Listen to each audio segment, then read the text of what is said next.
Bonjour à tous, bienvenue donc au deuxième webinaire de la filière cardiogène, les webinaires des PNDS. Et donc, je suis Thibaut Damy, cardiologue à l'hôpital Henri Mondor à Créteil et j'ai le plaisir donc de co-modérer ce webinaire avec Olivier Lérez, que vous connaissez bien, cardiologue à Toulouse. Bonjour à tous. Voilà, donc on va vous parler de ce PNDS amylose cardiaque. Donc, il a été publié sur le site de l'HAS en 2021. Il a été réalisé avec, bien sûr, le soutien complet de la filière cardiogène et également de la filière Finemus. Et donc, les rédacteurs en chef étaient donc Olivier et moi-même, et Vincent Galarondo et Philippe Charon. C'est donc un protocole national et de diagnostic des amyloses cardiaques intégré donc dans une prise en charge nationale. Vous pouvez également le trouver sur le site web du réseau amylose, ainsi qu'avec tous les PNDS des amyloses des autres filières, afin de faciliter bien sûr la prise en charge de nos patients. Donc, je vais passer la parole à Olivier.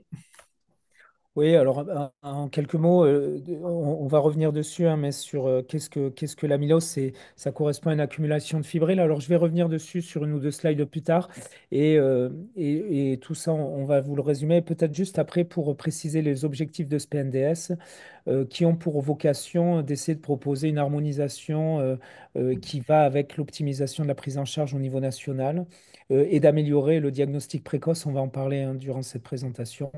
euh, de façon à avoir un document de référence pour les professionnels de santé. Alors, je vais tout de suite commencer par qu'est-ce que l'amylose, hein, et je suis désolé parce que peut-être que beaucoup d'entre vous le savent, mais ça vaut le coup de le répéter.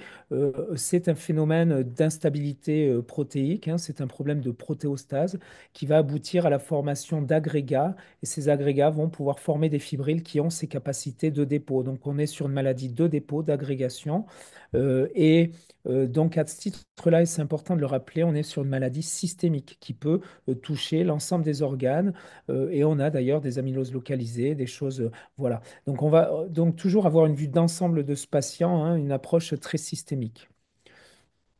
Diapositive suivante. Dans le domaine cardiaque, Tiens, dans le domaine cardiaque, hein, on l'a vu en introduction, mais je préférais le rappeler là, et excusez-moi pour l'anglicisme, enfin pour les diapositives en anglais. Dans le domaine cardiaque, on a majoritairement deux types d'amylose, hein. Il y a des amyloses rares, mais ici on va se concentrer sur deux types d'amylose, que sont les amyloses à chaîne légère des immunoglobulines. Les immunoglobulines ont des chaînes lourdes et légères, et les chaînes légères peuvent avoir cette capacité d'agrégation qui va aboutir à l'amylose. Donc on est dans un environnement où on va avoir un excès de chaîne légère, hein. Et puis, deuxième forme, ce sont les amyloses à transthyrétine. La transthyrétine, on a tous de la transthyrétine, mais soit du fait du vieillissement, et on parlera d'amylose à transthyrétine sauvage parce que la protéine est retrouvée à l'état sauvage, soit du fait d'une mutation, eh bien, on peut avoir cette instabilité de la protéine qui va aboutir à la formation de ces fibrilles et à ce phénomène de dépôt qu'est l'amylose. Diapositive suivante. Alors, la prévalence, hein, on va passer assez vite sur les grands axes de ce PNDS, mais peut-être pour redonner ce cadre, la prévalence, c'est 15% en moyenne des insuffisances cardiaques à fraction d'éjection préservée. Et on vous a mis ici une étude, mais vous voyez que si vous arrivez après 90 ans, on arrive sur des prévalences qui dépassent les 80%. Vous voyez, des insuffisances cardiaques à fraction d'éjection préservée. Attention, hein. Et vous voyez que ça touche plus les hommes que les femmes, ici sur des héréotopsiques. Et donc en moyenne, insuffisance cardiaque à fraction d'éjection préservée, 15%, mais qui augmente avec l'âge, hein, on le voit. Et donc c'est important de s'en souvenir, c'est une pathologie qui va être de plus en plus prévalente avec l'âge. Et sur les sérotoxiques, d'ailleurs, on trouve 25% de dépôts qui sont discrets, hein, pas forcément à l'origine de pathologie, après 85 ans. Diapositive suivante. Alors, on pourrait s'intéresser à toutes les formes cliniques et essayer de donner la prévalence, mais je vais vous donner les prévalences dans les grosses pathologies qu'on voit quotidiennement. Alors, les sténoses aortiques, les rétrécissements aortiques, sur les données, les rétrécissements aortiques chirurgicaux, c'est 8%, mais les rétrécissements aortiques par TAVI, par exemple, qui sont souvent des sujets peut-être un peu plus vieux, oui, un peu plus vieux, eh bien, on est sur du 15% de prévalence, donc c'est pas quelque chose de rare. Je vous l'ai dit, 15% d'insuffisance cardiaque à fraction d'éjection préservée. C'est 7% des cardiomyopathies hypertrophiques, 2% des troubles de la conduction. Donc, on voit que c'est des pathologies dans le domaine cardiovasculaire. C'est l'amylose, on la retrouve dans des patients qu'on voit quotidiennement. Diapositive suivante. Alors, le diagnostic, qu'est-ce qui fait que c'est une pathologie dont on parle beaucoup aujourd'hui? Elle a toujours existé, mais en fait, le virage, la révolution, c'est la description de cet outil diagnostique formidable qui est la scintigraphie osseuse, qui, couplée à la recherche de gamma-pathie monoclonale, et j'insiste bien sur ce couple, on ne peut jamais le faire seul, eh bien, permet de diagnostiquer et typer l'amylose. Et cette scintigraphie osseuse, elle a été décrite et validée surtout en 2016, on a un papier qui nous dit qu'on peut faire un diagnostic non invasif avec, vous le voyez, en fonction de la densité de fixation du traceur osseux sur le myocarde, si on a un grade 2 ou 3 et en l'absence de gamma-pathie monoclonale, hein, on insistera beaucoup là-dessus, on peut dire que c'est une amylose cardiaque à transthyrétine. En présence d'une gamma-pathie monoclonale, il faudra toujours suspecter une amylose à chaîne légère et dans ces cas-là, la scintigraphie ne fera que confirmer la suspicion, mais même en l'absence de positivité de la scintigraphie, la gamma-pathie monoclonale doit nous faire suspecter une amylose à elle et dans ces cas-là, il faudra aller jusqu'à la biopsie extracardiaque, voire cardiaque. Diapositive suivante, on en reparlera. Alors le diagnostic, il se fait d'abord sur une suspicion. Alors suspicion clinique, on l'a vu, ça peut être un patient qui a un RAO qui est très symptomatique, très hypertrophique, avec un BNP élevé. Ça peut être un patient qui a une insuffisance cardiaque à fraction d'éjection préservée. Ça peut être des troubles de la conduction. En tout cas, on a une suspicion sur des données cardiaques, mais vous le voyez aussi potentiellement sur ces atteintes extracardiaques que peuvent être, pourquoi pas, des neuropathies, mais qui sont loin d'être systématiques qu'on va voir plutôt dans les formes mutées, moins dans les formes sauvages, mais par exemple quelque chose qui est tout à fait classique et qu'on décrit de mieux en mieux, que sont les atteintes rhumatologiques, notamment le canal carpien et les canaux carpiens. Hein, ça, si vous avez des patients qui ont des canaux carpiens, c'est hyper suspect. La rupture des tendons bicipitaux, ce qu'on appelle le signe de Popeye. Hein, ces patients qui ont, ce qui n'est pas mon cas, hein, mais vous avez un biceps, le tendon rompu qui fait cette espèce de boule de Popeye, mais les canaux lombaires étroits, on décrit de mieux en mieux les prothèses totales de hanche, ces tendinopathies arthrosiques hein, qui vont donner des arthroses invalidantes, genoux, hanches, épaules. Donc ça, c'est des choses qui doivent nous faire suspecter chez nos patients avec une symptomatologie cardiaque, la possibilité d'une atteinte cardiaque de cette amylose. Diagnostic. Diapositive suivante. Et donc l'algorithme diagnostique qui peut paraître un peu complexe, mais qui en fait est assez simple. Il dit que finalement on suspecte sur les données qu'on vient de voir, qu'elles soient cardiologiques ou extracardiologiques. Et la première étape, c'est rechercher une gamma-pathie monoclonale, puisque la crainte, c'est de tomber sur une amylose AL. Enfin, la crainte, si vous voulez, le pronostic n'est pas le même. L'amylose AL est extrêmement sévère et rapide, et donc on va essayer de vraiment l'écarter de prime abord, puisque c'est une urgence thérapeutique. Donc, recherche de gamma-pathie monoclonale. En présence de gamma-pathie monoclonale, ce sera systématiquement biopsie, initialement extracardiaque, mais si aller jusqu'à la biopsie cardiaque si on suspecte une amylose et qu'on a une gamma-pathie monoclonale. En l'absence de gamma-pathie monoclonale, c'est là où la scintigraphie osseuse prend toute sa valeur. Vous le voyez sur la droite, avec absence de gamma-pathie monoclonale, si cette scintigraphie osseuse est positive, avec idéalement une fixation intense, eh bien, dans ces cas-là, on peut poser le diagnostic d'amylose cardiaque à transthyrétine. Et l'étape d'après, ce sera de faire une analyse génétique pour faire la part entre cette forme sauvage, protéine à l'état naturel, à l'état sauvage, ou cette forme mutée, avec des conséquences majeures pour la famille. Thibaut en parlera. Mais du coup, l'âge par lui-même ne permet pas de faire la différence. Donc, test génétique systématique. Diapositive suivante.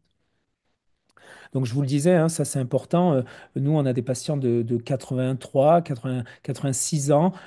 Thibaut, toi, 93, il me semble, hein, dans ta cohorte, qui sont porteurs de mutations. Donc, attention, l'âge ne préjuge pas du caractère sauvage. Et aujourd'hui, on en parlera avec l'arrivée des nouvelles thérapeutiques. C'est un enjeu majeur pour les descendants. Donc, il faut faire systématique, un test génétique systématique. Alors, ensuite, l'enjeu, c'est ces amyloses. Maintenant, on trouve tout un panel d'amyloses parce qu'on est de plus en plus sensibilisé, on les diagnostique de plus en plus tôt et c'est tant mieux. Et du coup, c'est comment on peut un peu évaluer la gravité, le stade de la maladie. Hein. C'est des choses sur lesquelles on travaille encore. Mais aujourd'hui, on a deux grandes classifications. Dans les amyloses AL, c'est la classification soit de la Mayo, soit la classification européenne, qui se fait sur deux paramètres essentiellement, que sont l'ENT-proBNP. Vous le voyez donc en haut, hein, le tableau du haut, ce sont les amyloses AL, le tableau du bas, ce sont les amyloses à transthyrétine, hein, ça c'est extrait du PNDS. Et donc, les amyloses AL, c'est deux paramètres, c'est troponine BNP ou NT-proBNP, maintenant beaucoup NT-proBNP, hein, avec, vous le voyez, un seuil de troponine à 50 pour la troponine T ultrasensible, un seuil de NT-proBNP à 332, et qui permet, si vous avez 0 de ces paramètres, c'est stade 1 de ces deux paramètres, stade 2 de ces deux paramètres, stade 3, et puis si on a des NT-proBNP très élevés, on parle de stade 3B dans l'amylose AL avec un pronostic extrêmement sombre. Donc ça, c'est très important parce que ça va guider le choix thérapeutique.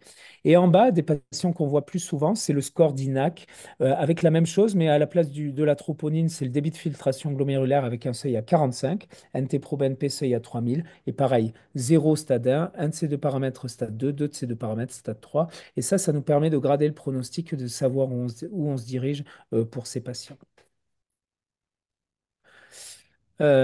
Le suivi, on parlera du traitement, hein, on va parler du traitement, mais le suivi aujourd'hui, c'est quelque chose sur lequel on travaille beaucoup. La question est de savoir si nos patients progressent, particulièrement avec l'arrivée des nouvelles thérapeutiques. Et donc aujourd'hui, même si c'est des choses qui sont amenées à évoluer, sur lesquelles on travaille énormément, le suivi, il est clinique, bien évidemment, hein, on reste des cliniciens, avec notamment l'évolution des symptômes, la NYHA, la qualité de vie, les capacités fonctionnelles, notamment idéalement avec un suivi par test de marche des 6 minutes, mais également les hospitalisations récurrentes ou pas pour insuffisance cardiaque. Donc clinique, biologique avec, on l'a vu, la place du NT-proBNP, de la troponine, et puis ce score NAC.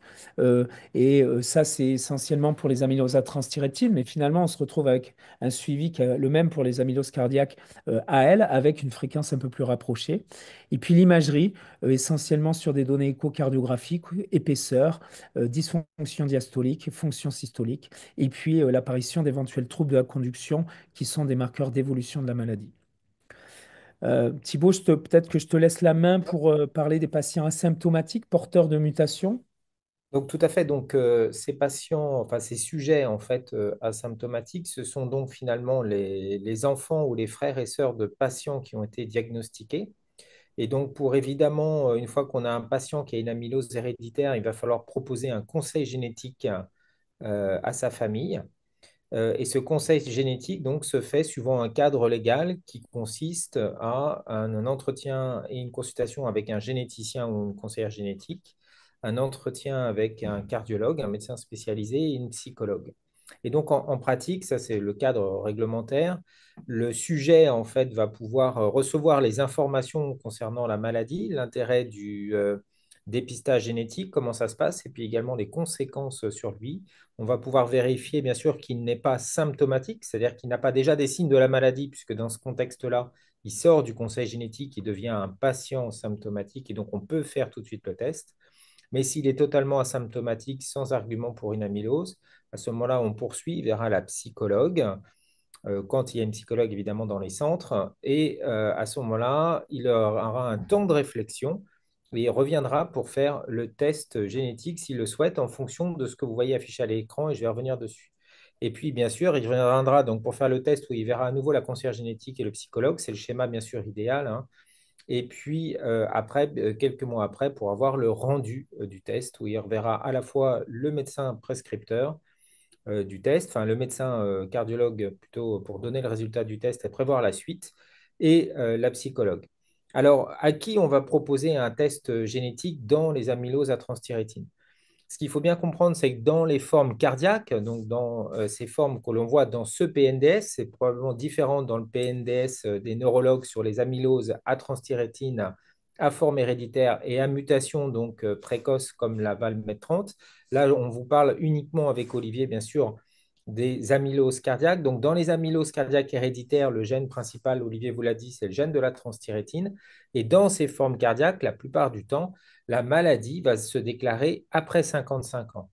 Donc, il faut donner, bien sûr, quand on a un cas index, donc un patient qui a développé la maladie avec une forme héréditaire, il va falloir s'occuper des frères et des sœurs du patient. Le plus souvent, ils sont diagnostiqués à un âge de 75 ans, donc les parents sont décédés, mais il y a des frères et des sœurs qui peuvent avoir éventuellement la maladie. Donc, il faut leur proposer le conseil génétique et bien sûr le proposer aux enfants.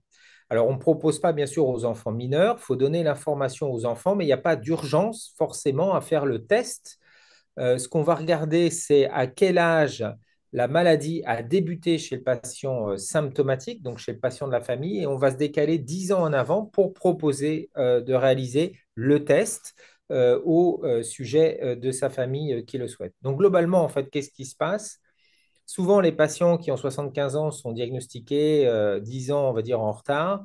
Donc, ils ont commencé les premiers symptômes de la maladie vers 65 ans. Et donc, vous voyez, globalement, on tombe à un dépistage 10 ans avant sur la période 50-55 ans pour proposer le test génétique. Alors, si les sujets veulent le faire auparavant, il n'y a pas de problème, bien sûr, ils peuvent le faire auparavant. Mais le suivi, en tout cas, si le sujet est porteur asymptomatique, donc c'est un sujet où on a trouvé la mutation et il est asymptomatique, on va débuter le suivi à ce moment-là dans cette période. Et donc, en fait, c'est extrêmement dépendant, bien sûr, du sujet. Quand est-ce qu'il veut faire le test? Alors, souvent, en fait, ils ont envie de faire le test pour savoir. Il faut bien sûr les tranquilliser et les rassurer.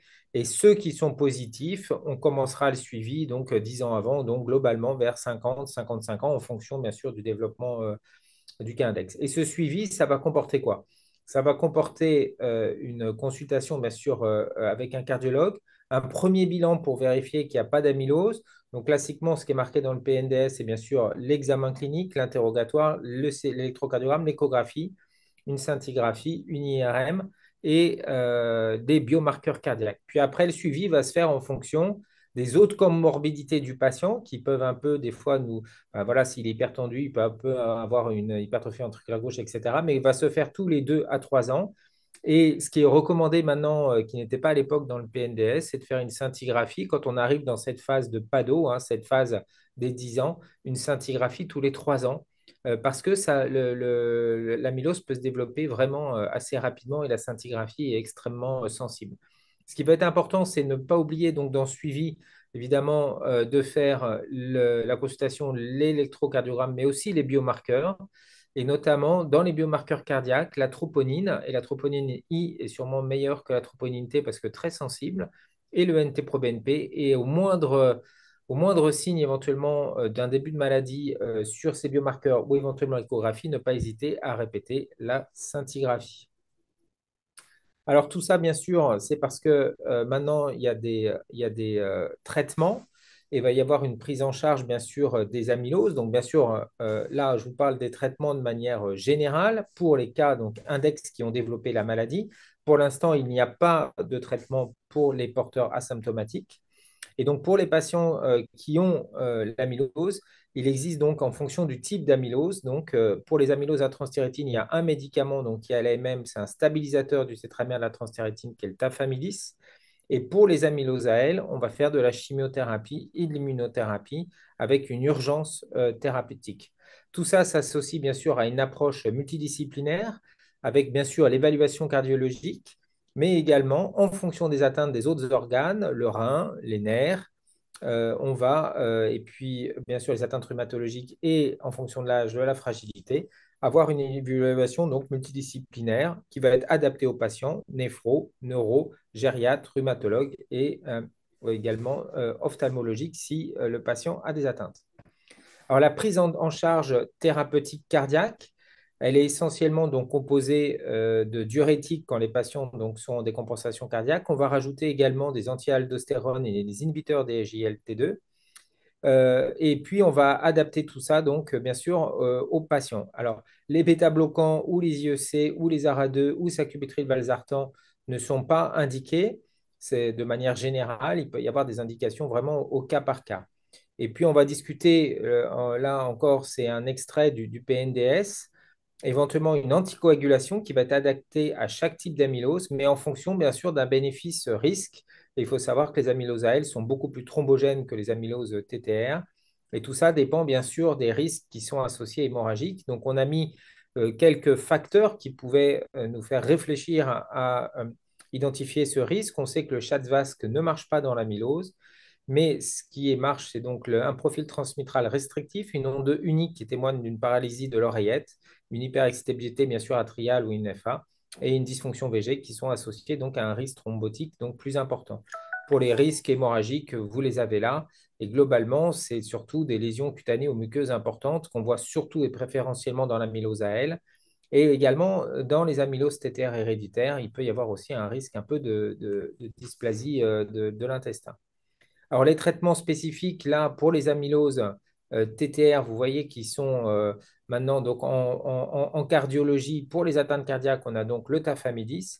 On a en France également une possibilité donc, pour du patisiran en compassionnel. Et donc là, dans ce cas, on doit alors, ce n'était pas à l'époque dans le PNDS, mais on l'a eu récemment, où on peut donc proposer, après validation de la RCP, la mise en place du pâtissant. Il y aura d'autres traitements, mais évidemment, pour l'instant, ils sont en termes de recherche, on en discutera tout à l'heure.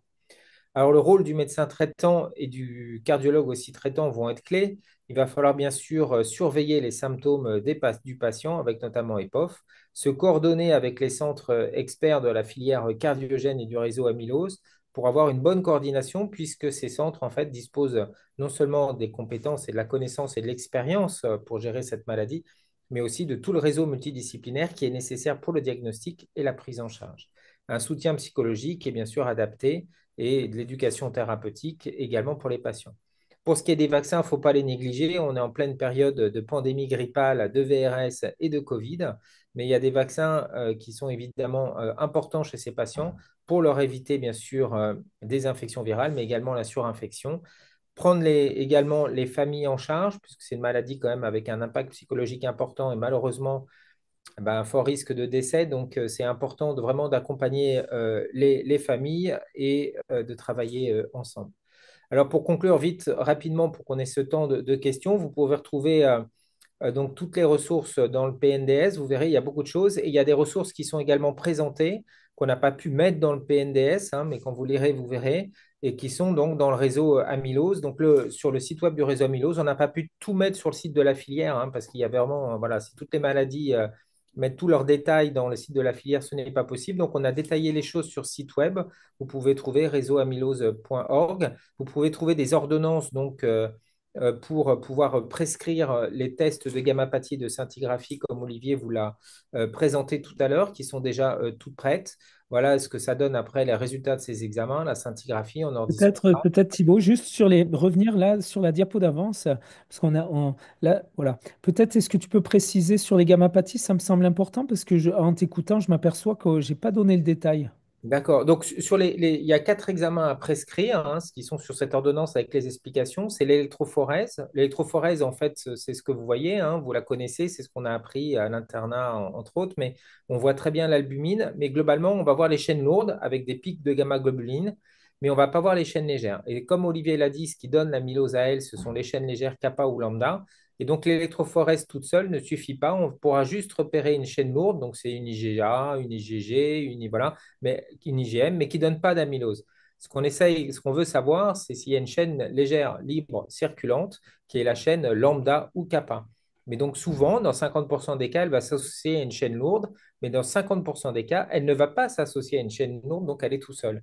Et ce qu'on verra à l'électrophorèse, s'il n'y a qu'un excès de chaîne lambda ou de kappa, c'est plutôt une hypogammaglobulinémie par réflexe avec un petit pic dans les alphas. Et donc, ce qu'on va prescrire, c'est l'électrophorèse, l'immunofixation, qui est une sorte de Western blot, vous voyez bien la bande des lambda ici, et vous voyez même bien sûr la bande des IgG dans ce contexte-là. Le dosage des chaînes légères libres circulantes, où vous voyez ce décalage de ratio avec cette augmentation des lambda.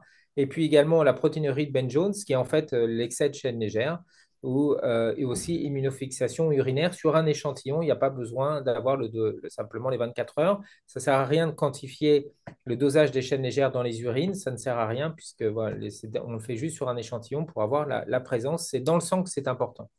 La scintigraphie, on en rediscutera sûrement. Donc, c'est un examen clé où, Olivier vous l'a bien montré, il y a une fixation myocardique qui prédomine donc dans les TTR, mais il faut savoir que 20% des amyloses AL peuvent avoir une fixation, donc il ne faut pas négliger, bien sûr, les résultats, comme Olivier vous l'a dit, de la scintigraphie.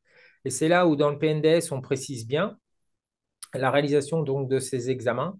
Et s'il y a une gammapathie, globalement, il va falloir adresser rapidement le patient à un centre expert de la filière cardiogène pour pouvoir aller tout de suite à la preuve histologique. Et c'est une urgence parce que l'amylose, en fait, va très, très vite. Et en l'espace de quelques semaines à quelques mois, le patient peut être décédé puisque quand vous allez le voir, il a forcément déjà une forme évoluée. Ça va très, très vite. Voilà. Alors, quand la scintigraphie osseuse est positive sans gammapathie, vous pouvez donc l'adresser au centre expert pour, bien sûr, la suite de la prise en charge, la réalisation du test génétique et initier le traitement et cette prise en charge multidisciplinaire. Donc, qui adresser à un centre expert donc de la filière cardiogène? C'est bien sûr les patients qui ont un diagnostic d'amylose pour réaliser tout simplement le test génétique, hein, et les biopsies. Il y a vraiment une organisation particulière, hein. La biopsie, il faut bien sûr bien savoir la faire, mais il faut aussi un anatomopathologiste qui a les compétences et les anticorps dans son laboratoire pour pouvoir tester et identifier le type d'amylose. Donc ça, c'est vraiment très important. Voilà. Bah, vous voyez, vous imaginez bien, tous les médecins ne savent pas dépister, enfin faire de l'analyse, tous les anapathes ne savent pas lire de l'amylose et certains n'ont même pas les anticorps. Donc effectivement, si on fait un prélèvement à un patient, il faut s'assurer après que l'anapathe puisse l'analyser. Et puis de temps en temps, on peut être amené même à faire une analyse en spectrométrie de masse. Et là, pour l'instant, il y a le centre de Toulouse où travaille Olivier Lérez avec Magali Colomba, qui est vraiment très compétente dans le domaine. Donc, il y a une initiation, bien sûr, du traitement spécifique au sein du centre, un monitoring et des discussions, bien sûr, assez spécifiques au cas par cas des indications de traitement anticoagulant, de pacemaker et de traitement cardiologique. On manque encore de guidelines, voilà, mais on a essayé d'avancer sur le PNDS, hein, de guidelines clairs, c'est-à-dire d'études randomisées. Mais l'avis des experts est important parce qu'ils ont l'expérience, en fait, bien sûr, pour avoir traité de multiples patients, de savoir à peu près ce qu'il faut faire, évidemment.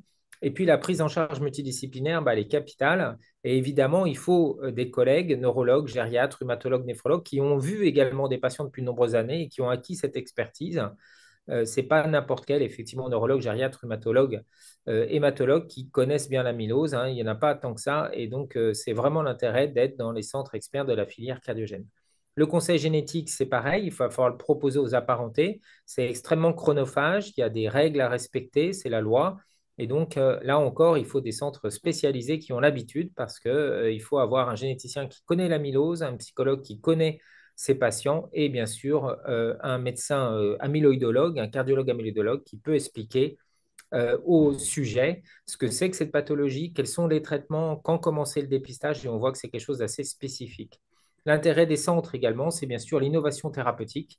Et donc, il y a de nombreux essais thérapeutiques dont on en discutera tout à l'heure qui permettent de proposer aux patients des traitements. Mais le suivi, en tout cas, il doit se faire avec le cardiologue et le médecin traitant. C'est vraiment capital parce que le patient va avoir de multiples choses qui n'ont rien à voir, bien sûr, avec l'amylose, mais le médecin doit aussi pouvoir alerter en cas d'anomalie liée à l'amylose pour que le patient puisse être pris en charge rapidement.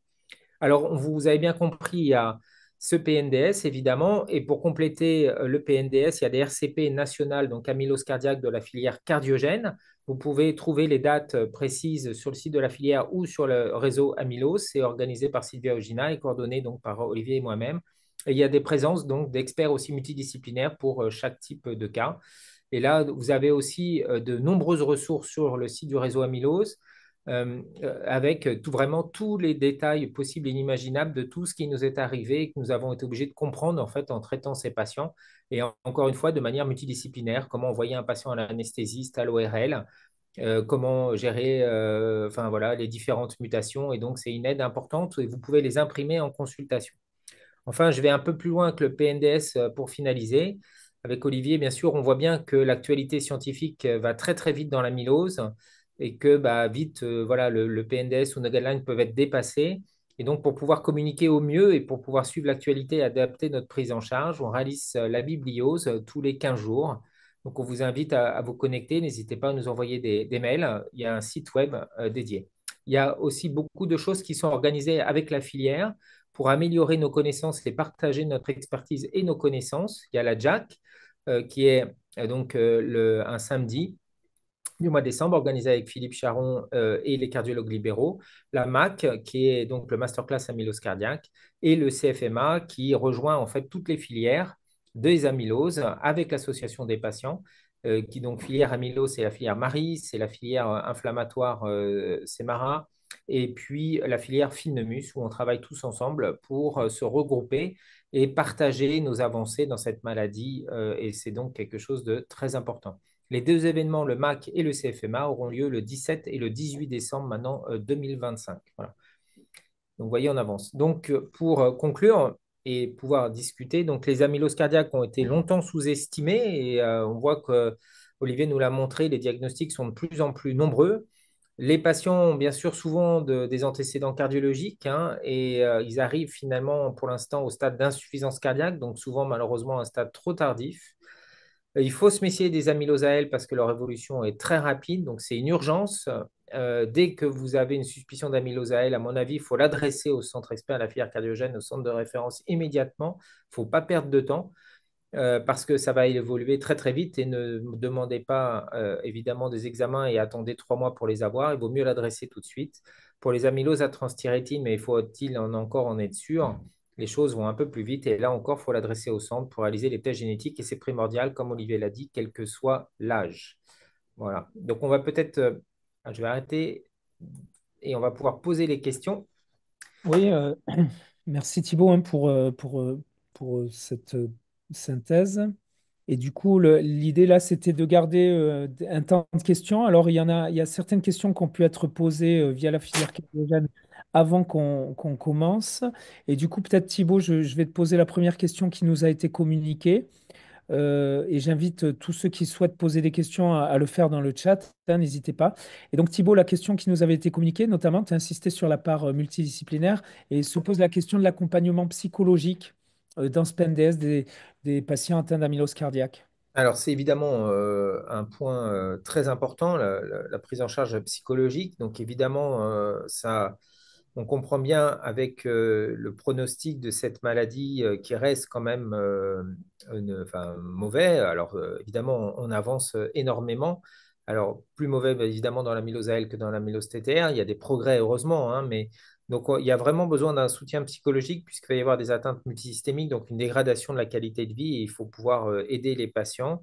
Donc, cette approche psychologique, elle va être faite dans les centres, bien sûr, qui disposent de psychologues, mais tout le monde n'a pas une psychologue.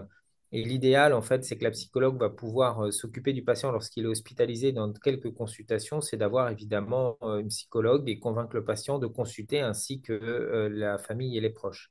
Alors, il y a des psychologues également qui sont disponibles au sein de la filière cardiogène, au sein de l'Association française contre l'amylose, qui peuvent aussi participer en fait à convaincre le patient après quelques consultations de consulter auprès de chez lui. Mais c'est quelque chose évidemment de très important, hein, l'esprit et le corps. Donc nous, on peut gérer le corps. Bien sûr qu'on fait ce qu'on peut pour gérer l'esprit, mais il faut que les professionnels s'y associent. Il ne faut pas négliger les dents, notamment donc chez les patients les plus âgés qui commencent effectivement avec l'amylose à avoir une altération importante de la qualité de vie avec les canaux lombaires, les vertiges, la dénutrition, l'insuffisance cardiaque. Et il faut économiser les dents. Et là encore, l'Association française contre l'amylose a fait un petit document vraiment pour faire remonter donc, le syndrome de les dents et le prévenir.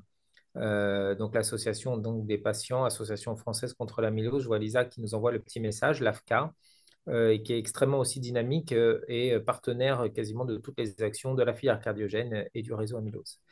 Alors, Olivier, je vais te poser une question. Je vois en attendant les questions du chat. Je crois on a parlé donc très rapidement des traitements qui ne sont pas tous dans le PNDS, mais on sait qu'évidemment l'actualité va vite, hein. On est en 2025, le PNDS, on l'a publié en 2021. Est-ce que tu peux nous en dire un peu plus sur les traitements qui arrivent ou qui sont à l'essai? Oui, peut-être je vais très rapidement faire un rappel de comment. Alors, donc, déjà, il faut séparer, on l'a vu, l'amylose à chaîne légère et l'amylose à transthyrétine. Et c'est d'ailleurs pour ça qu'avant de traiter, il faut diagnostiquer et faire le bon diagnostic. Donc, c'est majeur de savoir si on a affaire à une amylose à transthyrétine ou une amylose à chaîne légère, parce que les traitements ne seront pas du tout les mêmes.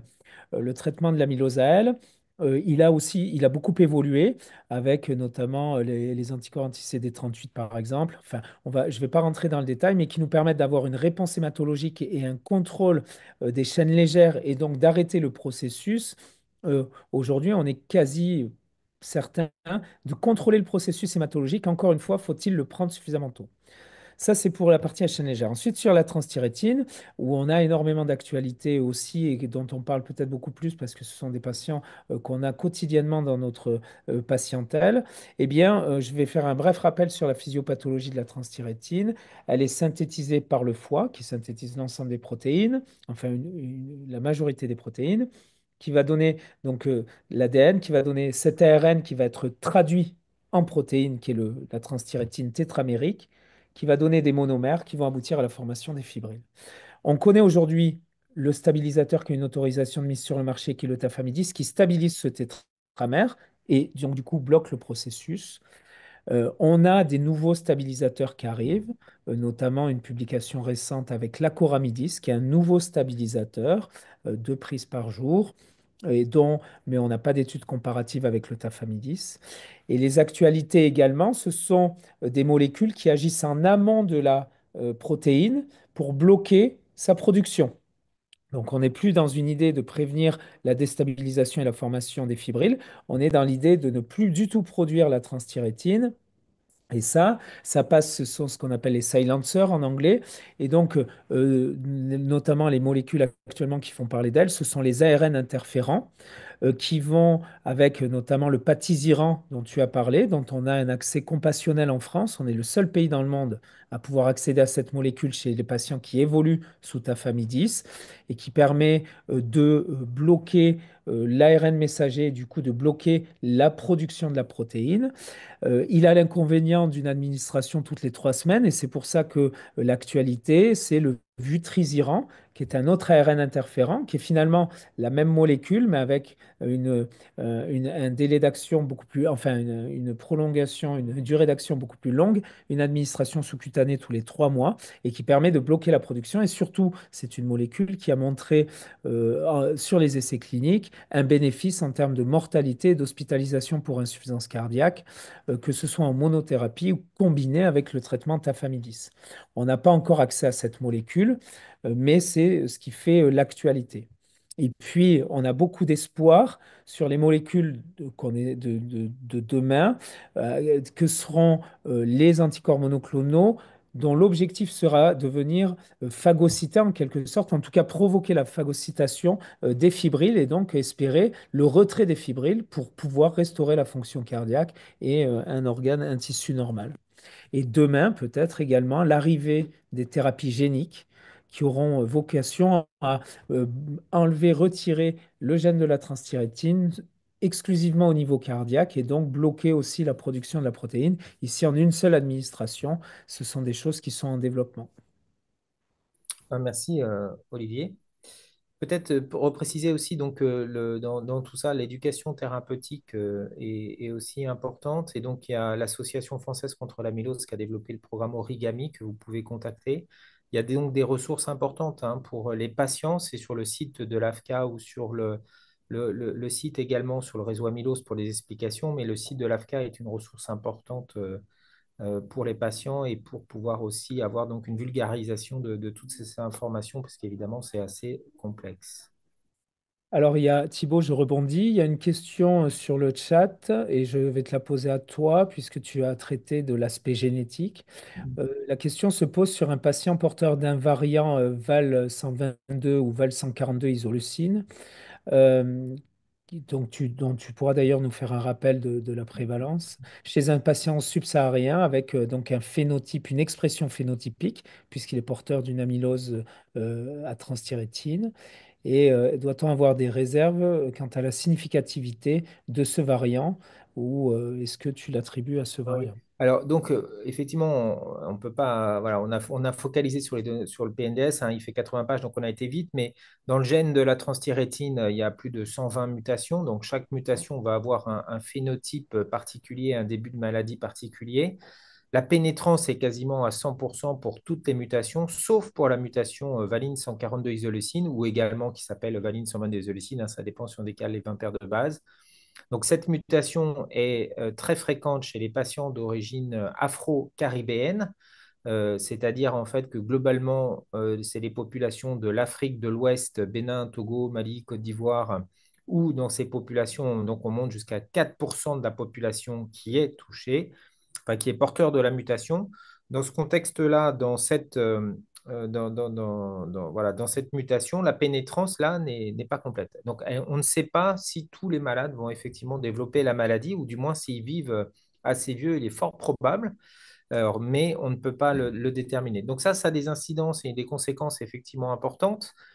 C'est bien une mutation qui est pathogène, mais quand vous avez des patients jeunes de moins de 50 ans, c'est pas dit qu'ils vont être porteurs bien sûr de la mutation, et s'ils ont des anomalies cardiaques, c'est pas dit qu'elles sont en rapport avec l'amylose. Donc, chez ces patients-là, on a eu aussi dans notre expérience, par exemple, des enfants qui ont eu des NGS pour des cardiomyopathies, où on a retrouvé chez ces patients la mutation valine 122 isoleucine. Il va de soi que cette mutation-là n'était pas responsable du phénotype cardiaque de ces enfants, hein, ça a été confirmé, puisque la maladie cardiaque apparaît plutôt après 55, 60, 65 ans dans cette mutation quand elle apparaît. Et donc, effectivement, il faut se méfier de cette mutation. C'est un facteur de risque de développer l'amylose. Heureusement, tous les patients ne vont pas développer l'amylose. Et en tout cas, ça n'existe pas. L'amylose n'a jamais été décrite pour l'instant en pédiatrie. Et donc, avec l'augmentation donc, de la réalisation de l'NGS et bien sûr le fait que le gène TTR soit compris dans l'NGS, on a des patients effectivement qui sont découverts, qui sont porteurs asymptomatiques, mais qui un jour peuvent développer bien sûr l'amylose. Donc, ces patients, en fait, qui auraient été dépistés fortuitement sur un bilan de CMH. Ils peuvent avoir éventuellement, évidemment, d'autres CMH, des CMH sarcomériques. Ils peuvent avoir aussi la mutation vu la fréquence élevée du gène de la transthyrétine. Peut-être pour compléter, il faut voir le processus comme quelque chose de dynamique. C'est un équilibre et ce variant Val102-isoleucine ou Val142-isoleucine, selon la nomenclature, est un variant d'instabilité de la transthyrétine. Donc, il augmente le risque, mais il ne fait pas 100% d'amylose quand on est porteur. Alors, une question peut-être sur l'atteinte valvulaire dans l'amylose hein, qui avait été posée, Olivier, toi qui as Oui, travaillé dessus. c'est vrai on n'est pas rentré dans le détail, mais j'ai parlé quand même des rétrécissements aortiques. Alors, bon, rappelez quand même que c'est un processus systémique, on l'a vu, hein, qui va toucher les tissus, l'endothélium aussi, et donc ça peut faire des valvulopathies. Et d'ailleurs, des valvulopathies sténosantes, hein, c'est très bien décrit sur des séries chirurgicales, particulièrement des sténoses aortiques, mais on trouve aussi sur des résections valvulaires mitrales des dépôts d'amylose, mais également des valvulopathies régurgitantes, hein. On commence à avoir des travaux sur des patients qui ont eu des chirurgies ou des interventions valvulaires mitrales régurgitantes chez lesquelles on a retrouvé l'amylose. Donc, et pensez que cette amylose peut se déposer sur les valves. Et donc, je l'ai dit, la valvulopathie la mieux décrite peut-être, c'est le rétrécissement aortique, avec encore beaucoup de questions hein, sur la physiopathologie exacte. Ce rétrécissement aortique, je vous disais, série chirurgicale, c'est 6% de, de dépôt tissu myocardique dans les séries chirurgicales. Et pour les patients qui sont référés pour un TAVI, je vous disais, c'est à peu près entre 13 et 16%. Et alors, ce qui est assez intéressant, c'est que si vous prenez inversement, hein, si on prend le problème dans l'autre sens, si vous prenez les patients qui sont référés pour un remplacement valvulaire aortique tout venant, eh bien, entre les séries, c'est de l'ordre de 60 à 75% de dépôt d'amylose et particulièrement de transthyrétine sur ces valves. Et pour autant, nous, on a travaillé, on s'aperçoit qu'on n'a pas de dépôt tissulaire, enfin, on n'a pas de positivité de la scintigraphie systématique. C'est-à-dire que peut-être qu'on aurait un dépôt valvulaire qui précéderait le dépôt tissulaire. Et ce qui est assez intéressant, pour compléter, c'est que ces patients, si on fait des biopsies myocardiques pendant la chirurgie, on trouve quand même des dépôts débutants de transthyrétine, mais qui ne sont pas suffisants pour donner une positivité de la scintigraphie. Et du coup, mais ça, Thibaut t'en parlera mieux que moi puisque tu as travaillé là-dessus. On s'interroge sur finalement le lien entre qui précède quoi. Est-ce que cette transthyrétine instable dont on vient beaucoup de parler va être à l'origine de dépôts valvulaires qui vont abîmer la valve, la rétrécir et provoquer finalement ensuite cette cardiomyopathie qui va accueillir l'amylose? Ou est-ce qu'on est sur un phénomène global qui fait qu'on a valvulopathie et amylose qui se développent actuellement? Et c'est des travaux sur lesquels, enfin, c'est des travaux qu'on est en train de faire. Et donc, il y avait encore une question dans le chat sur comment reconnaître de manière précoce les amyloses, notamment donc à L ou à transthyrétine. Donc, dans l'amylose à transthyrétine, c'est effectivement un processus qui est un petit peu plus lent et il va être marqué 5 à 10 ans avant. par des atteintes rhumatologiques. Et effectivement, on aurait un intérêt donc à dépister les patients le plus tôt possible. Et souvent, avant de développer l'insuffisance cardiaque, ces patients vont faire de l'AFA, un épaississement du cœur, du flotteur, des troubles conductifs, avant même d'être insuffisant cardiaque. Et donc, on a développé donc un nouvel acronyme qui s'appelle REPOF, hein, avec le R bien sûr placé avant le EPOF. Et donc, c'est l'idée étant de penser à ces atteintes rhumatologiques pour éviter en fait l'insuffisance cardiaque et diagnostiquer ces patients les plus tôt. Et donc, c'est vraiment un enjeu d'avoir les patients les plus tôt, puisque les médicaments qu'on a à disposition actuellement, ça va limiter, comme Olivier nous l'a très bien dit, le processus amyloïde, le processus de production des fibrilles amyloïdes, mais ça ne va pas réverser pour l'instant l'infiltration myocardique. Et donc, plus on va traiter les patients et les diagnostiquer tôt, plus on évite l'infiltration myocardique qui va donner, bien sûr, l'insuffisance cardiaque. Voilà, je crois qu'il va falloir que l'on conclue parce qu'on a pris déjà pas mal de votre temps. On voulait vous remercier avec Olivier donc d'être présent avec nous sur ce webinaire de la filière cardiogène donc du PNDS amylose cardiaque. On voulait aussi vous informer qu'un travail de consensus d'experts a été fait avec la filière cardiogène sur les amyloses cardiaques et est disponible sur le site de la filière qui est un document un peu plus court que le PNDS, mais bien sûr, là, on est sur le webinaire du PNDS qui est évidemment beaucoup plus complet. Donc, on vous invite à vraiment utiliser les deux documents. Et puis, on voulait aussi donc vous informer que le prochain webinaire de la filière cardiogène et des PNDS de la filière cardiogène aura lieu le jeudi 13 février 2025 et il sera sur les cardiomyopathies hypertrophiques, alors plutôt d'allure bien sûr sarcomérique puisque les amyloses sont aussi des CMH, évidemment. Et il sera donc organisé avec Patricia Réan, Nicolas Mansancal, Philippe Charon et Olivier Dubourg. Et donc, avec Olivier, on voulait remercier grandement, bien sûr, Lisa Lalouette et Guillaume Giraud pour toute cette organisation. On voulait vous remercier pour votre présence et vous souhaiter une très bonne fin de journée.